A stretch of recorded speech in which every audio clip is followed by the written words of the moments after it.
กำบ่เก่าเฮารักษาสนับสนุนโดยวิทยุเต็มร้อยละปูน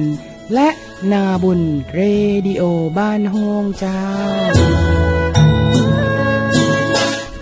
ตด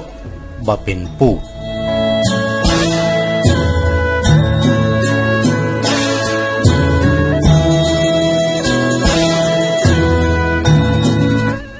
คำนี้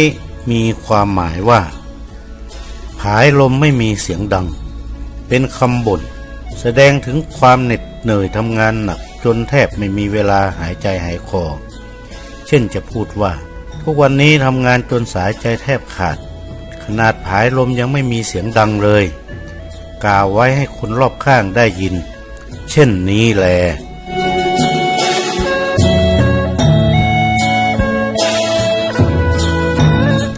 ตดบ่เป็นปูด